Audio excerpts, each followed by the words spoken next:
Em nome do Pai, e do Filho, e do Espírito Santo. Amém. Queridos irmãos e irmãs, sejam muito bem-vindos hoje para o dia de número 256. No dia de hoje, continuamos meditando o livro de Jó, capítulos de 4 a 8. Pai nosso que estais nos céus, santificado seja o vosso nome, venha a nós o vosso reino. Seja feita a vossa vontade, assim na terra como no céu. O pão nosso de cada dia nos dai hoje. Perdoai-nos as nossas ofensas, assim como nós perdoamos a quem nos tem ofendido. E não nos deixeis cair em tentação, mas livrai-nos do mal. Amém.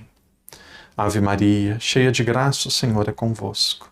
Bendita sois vós entre as mulheres, e bendito é o fruto do vosso ventre, Jesus. Santa Maria, Mãe de Deus, rogai por nós, pecadores, agora e na hora de nossa morte. Amém. Glória ao Pai, ao Filho e ao Espírito Santo, como era no princípio, agora e sempre. Amém. Irmãos e irmãs, dia de número 256, continuamos com esse belíssimo livro de Jó. Se você conhece alguma coisa, estudou, fez algum curso, ouviu outro padre, ou meditou, leu alguma informação que seja relevante, você se sinta muito à vontade, muito livre de colocar nos comentários e ajudar aqui na nossa reflexão. É um texto belíssimo, rico, vai mudando a concepção teológica da tendência deuteronomista dessa escola bíblica, dessa escola ali entre rabinos, escribas, que dizia que quem faz o mal colhe o mal, quem faz o bem colhe o bem, mas nós sabemos que a vida é muito mais complexa. Então, nós vamos vendo que Satã, ele tenta o ser humano. Deus, ele permite que o demônio, ele nos tente. O mal, o demônio, ele existe. Então, primeiro, nós vimos a mulher de Jó, que tentou ridicularizá-lo, destruí-lo, e ele falou, você parece uma idiota falando, Deus deu, Deus tira, nós viemos nu, nós voltaremos nu.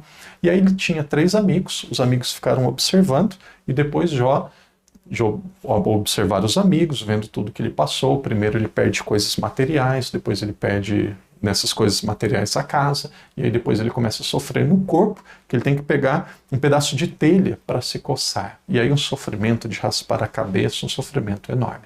Então Jó, ele começa a reclamar, a dizer que ele não devia nem ter nascido. Isso daqui não significa pecar contra Deus, significa uma lamúria de uma pessoa comum, uma pessoa que está sofrendo.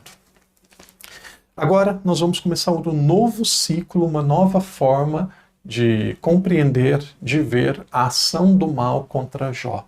O mal não vai agindo só através de doenças, agora ele começa a agir a partir de amigos. Vamos ver, aqui é muito importante, nós temos ali um versículo, que é o versículo 2:11, nós vamos voltar um pouco para trás, nós vimos ontem, que diz assim, 3 amigos de Jó, Elifaz, Baldade e Sofar. 3 amigos, nomes difíceis, não aconselho ninguém a colocar esse nome em filho nem em neto, mas aqui tem 3 nomes de amigos de Jó. E aí nós vamos para o versículo 1 do capítulo 4. Diz assim, Elifaz, de Temã, tomou a palavra e disse. Então aqui vai começar um diálogo, vai começar algumas provações que agora vai vir por providência de Deus, Deus permitiu, mas que vai vir a partir dos seus amigos. Então os amigos de Jó agora vão começar a prová-lo, vão começar a questioná-lo. E o primeiro deles é esse, Elifaz. Lembra que tem 3, agora nós vamos vendo cada um, e depois de cada um nós vamos ver Jó respondendo.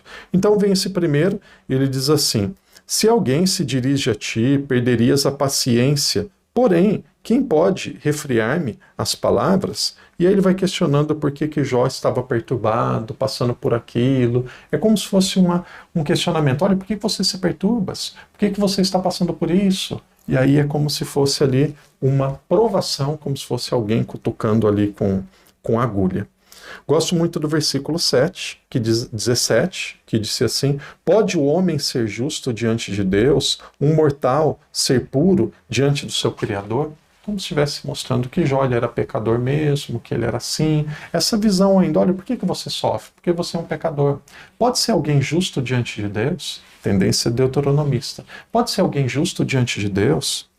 Um mortal ser puro diante do Criador? Então ele vai provocando, que é uma provocação, e nós vamos, essa é a concepção que eu tenho do livro de Jó, nós temos aqui uma purificação dessa tendência da escritura, tendência sagrada de compreender o bem que traz o bem, o mal que traz o mal, que era verdade, durante muito tempo foi compreendido dessa forma, mas Deus queria mostrar que não era só isso. É possível fazer o bem e também ter sofrimentos na vida. E aí os amigos de Jó, esse primeiro aqui, o Elifaz, ele tinha ainda esse pensamento. Como que você pode ser justo?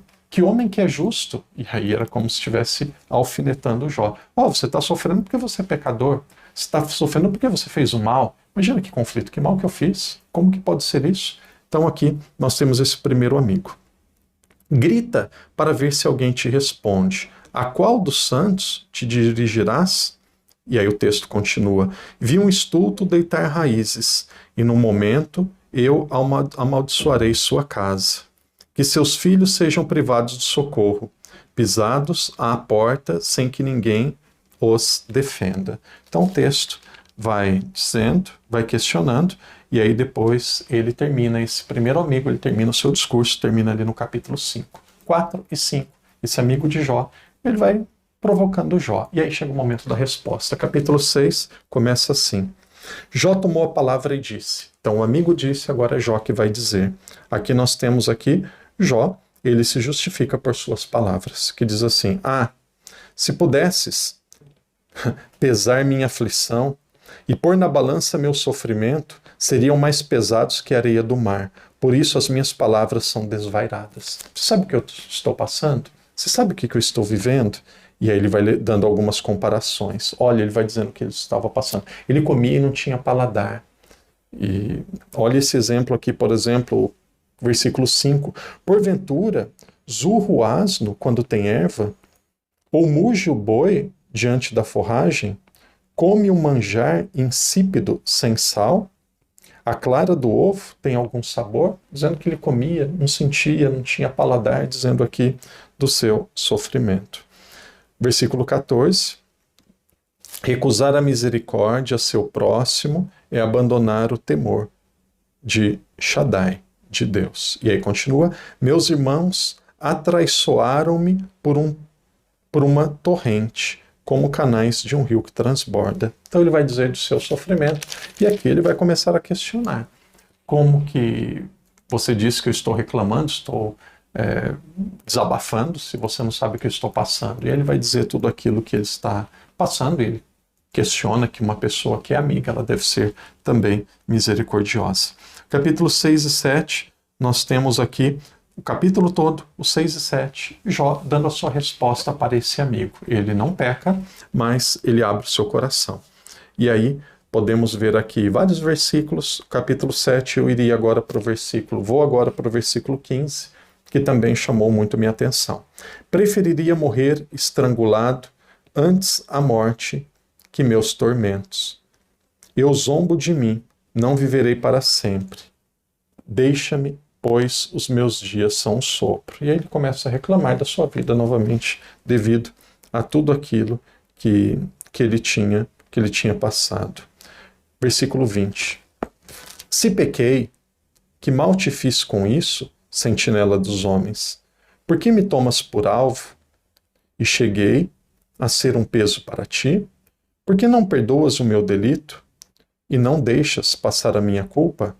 Eis que vou logo deitar-me no pó, procurar-me-ás e já não existirei. Ele dizendo que ele iria morrer, ele dizendo daquilo que ele iria passar. Então esse foi o primeiro amigo de Jó, e depois o primeiro amigo que vai dizer, por que você está reclamando? Por que você está lamuriando? Todo mundo peca, você também pecou. E aí Jó não aceita aquilo, porque o amigo não sabia o que ele passava. Agora nós vamos para o segundo amigo. Sempre, se preciso, volte em Jó capítulo 2, versículo 11, que mostra ali o nome dos 3 amigos. Capítulo 8, versículo 1. Baldade de Suás tomou a palavra e disse. O segundo amigo. Veja que essa escola deuteronomista, com essa tendência, que não é errada, mas é limitada, ela é muito clara no pensamento e nessa fala que nós vamos ouvir agora, de Baldade. Ele diz assim a Jó: Até quando falarás dessa maneira? As palavras de tua boca são um vento impetuoso. Acaso Deus torce o direito ou Shaddai perverte a justiça?